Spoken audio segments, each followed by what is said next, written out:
വിഴിഞ്ഞം അന്താരാഷ്ട്ര തുറമുഖം വീണ്ടും ചരിത്ര നേട്ടം കൈവരിച്ചെന്ന് തുറമുഖ വകുപ്പ് മന്ത്രി VN വാസവൻ.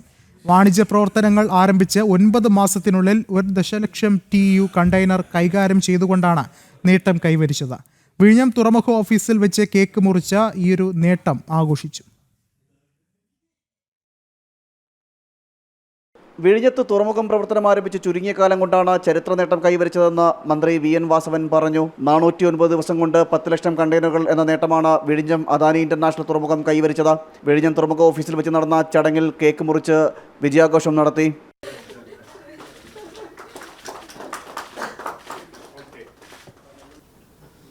നമുക്കേറെ അഭിമാനകരവും ആഹ്ലാദകരവുമായ ഒരവസ്ഥ നമുക്ക് നേടാൻ കഴിഞ്ഞിരിക്കുന്നു. നമ്മൾ 2024 ഡിസംബർ 3 വാണിജ്യാടിസ്ഥാനത്തിലുള്ള നമ്മുടെ ചരക്ക് ഗതാഗതങ്ങൾ അല്ലെങ്കിൽ പ്രവർത്തനങ്ങൾ ആരംഭിച്ചത്. നമ്മൾ പ്രതീക്ഷിച്ചതിലേറെ ഈ ചുരുങ്ങിയ സമയങ്ങൾക്കുള്ളിൽ നമുക്ക് മുന്നോട്ട് വരാൻ കഴിഞ്ഞു. 10 ലക്ഷം കണ്ടെയ്നർ എത്തുമ്പോൾ നിങ്ങളുമായി സന്തോഷം പങ്കുവയ്ക്കാം എന്നാണ് ഞങ്ങൾ അന്ന് ആലോചിച്ചത്.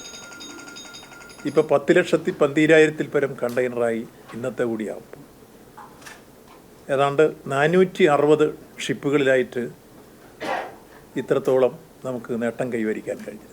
അനുബന്ധ പദ്ധതികളും ഉടൻ പൂർത്തീകരിക്കുമെന്നും മന്ത്രി പറഞ്ഞു. ചരക്ക് നീക്കത്തിനുള്ള റോഡ് കണക്ടിവിറ്റി പദ്ധതികളും പുരോഗമിക്കുകയാണ്. തുറമുഖത്തിന്റെ അടുത്ത ഘട്ട നിർമ്മാണ പ്രവർത്തനങ്ങളും ഉടൻ ആരംഭിക്കുമെന്ന് VN വാസവൻ പ്രതികരിച്ചു. ജനം, തിരുവനന്തപുരം.